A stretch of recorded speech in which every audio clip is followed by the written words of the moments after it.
Billin, Uptown Murf. Top villains. Yo, villains. Y'all remember when I did that film study on Zack Baun right after he was signed in free agency?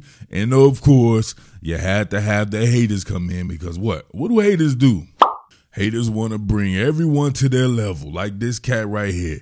He going be on special team. What the hell does that mean? He going, yeah, spelling like that gives a whole new meaning to special. Come on, my dude. And this one here, he's a special team player. Keep it real. Special team player. Come on, man. You guys got to get your grammar under control. Listen what I said to this dude right here. I said he had very good players in front of him, which he may not have here depending on what goes on with our personnel. When he got his chance in New Orleans, he did his thing. Whatever someone did previously doesn't have to be their complete story. Who goes and signs a special teams player on the first day of free agency? See, that's what's lost on people, right? I see the bigger picture here. In the first day of free agency, you targeted this man. That means you wanted to get him before others did. Who cares about getting a special teams player that early? Even the best special teams players you could imagine aren't getting signed on the first day of free agency. So that let me know that, man, they probably have a plan for this guy or they see him a lot differently than what New Orleans saw him for. Now, we saw as free agency went on, we did see some guys sign who were primarily special teams players, but that was 4 and 5 days into free agency, like an Oren Burks. Off this rep alone, you have to give this man a look. This is about as clean as you'll ever see somebody beaten, especially a highly regarded player like Penei Sewell. Keep in mind, Zack Baun, off-ball linebacker in New Orleans until this past year where he got some reps at edge. Look at the bendability here. The overall rush plan combined with the fact that he understands where to place his hands and he has good foot energy going right there. Penei Sewell in complete FEMA mode, natural disaster mode right there. All he could do was look for the recovery. Remember, New Orleans mostly a 4-man front, so he was placed off ball where they already have, in my opinion, the best linebacker in the business, Demario Davis, and alongside a guy like Pete Werner, who is a natural off-ball linebacker, a high draft pick for those guys. So he was caught between a rock and a hard place. But you can see right here, look at the shuffle, right? Takes presence in each gap until it's time to go, snaps that off right there, then he shot out of a cannon. Here we see New Orleans in coverage across the board. We see him highlighted in yellow, working hook curl. Now, his experience in a 4-man front will pay dividends in a myriad of ways.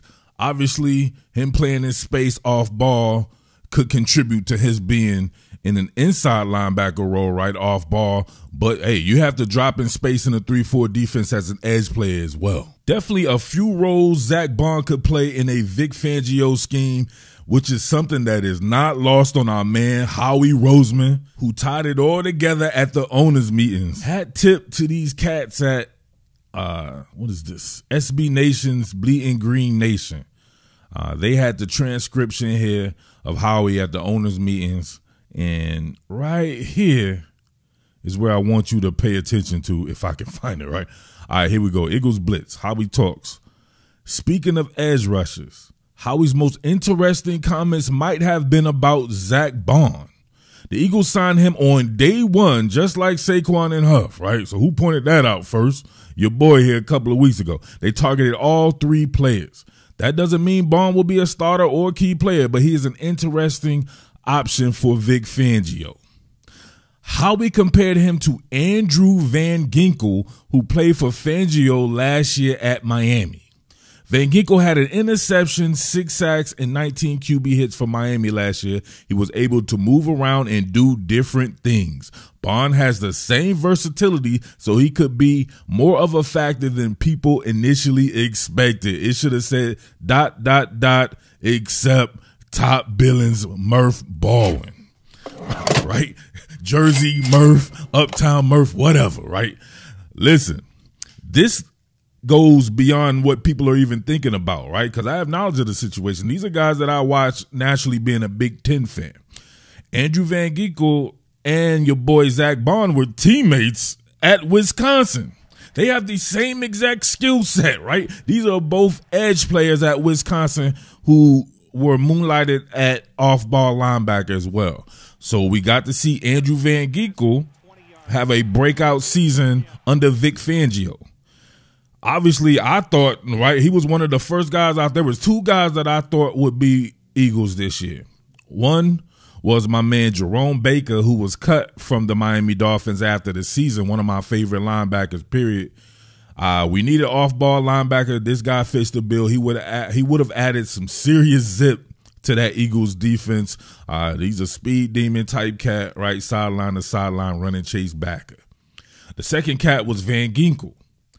Both these guys just played for Fangio. Fangio coming over to the Eagles, it just made all the sense.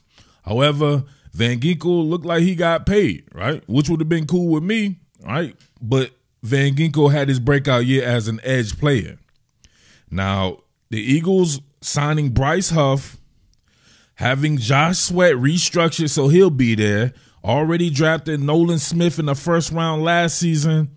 You have to be careful about how you would allocate more dollars to the edge. Probably would want to go and get somebody a little cheaper.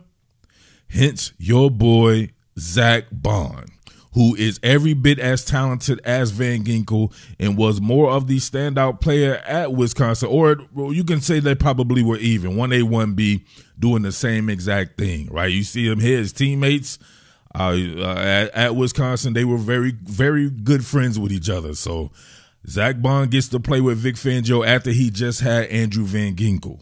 So if Howie Roseman has Van Ginkel on the brain, he clearly got that from Fangio. So we know that Fangio and Howie Roseman are on the same accord, just like one of the viewers here pointed out, right? So those guys discussing a guy who could be a breakout player, much like Van Ginkel was, and coming up with his teammate at Wisconsin who was not used correctly or to the best of his ability in New Orleans, gets a 1 year, $1.2 million deal, and you're able to have him moonlight at edge or play off ball, right, in a reserve role on both. You never know how it goes with injuries. That's what happened to Van Ginkel. Jalen Phillips gets injured, then you get to see him play on the edge, work out of some of these schemes right here, you know, these edge exchange schemes and all that right there. Your man be getting it in. See right here working in concert with Christian Wilkins, right? Hurrying your man Daniel Jones up right there. I can definitely see, as we've seen before, right? They were doing that together, him and Zack Baun. So we know Zack Baun has the ability to work some of these edge exchange combination type plays as well. More AVG at edge here. You see him on the squeeze down, and then he works the edge. You got Daniel Jones over here, who's a great athlete. Van Ginkel up on it. So all you have to do is remind yourself that this could be possibly your boy, Zack Baun. On the squeeze, Lieutenant Dan trying to get the edge. No, sir. Ends up forcing a turnover, or at least forcing an incompletion there. So there you have it, man.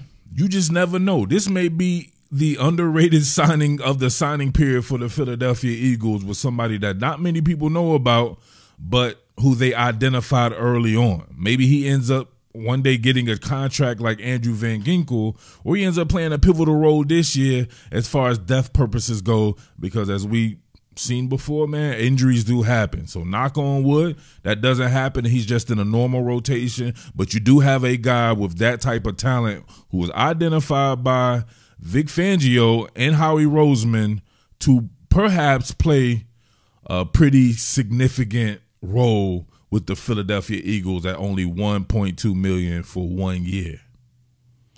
How you like them apples? This is how we do. This is how we do. All right, so let me know what you think about that, y'all. It's your boy Jersey Murf, as always, coming through with another one. Make sure you guys like and subscribe. If you're not subscribed, make sure you're subscribed, and make sure you are sharing the content, baby, because sharing is caring. And as always, man, make sure you tip your waiter, because you know I be serving that hibachi out here, man. I'm serving more than that too, you know what I'm saying, right? Some of you guys out here, when this Philly coverage gonna make me go back there actually slanging, all right? So let me know what you think about your boy Zack Baun, all right? Salute. Top Billin, Uptown Murf. Top Billin, villains. So now I gotta give lessons about Jersey. So 201-973 JC, Brick City, Trenton, Camden, Patterson, Elizabeth, Orange. I'm from NEW Jersey, where plenty murders occurs.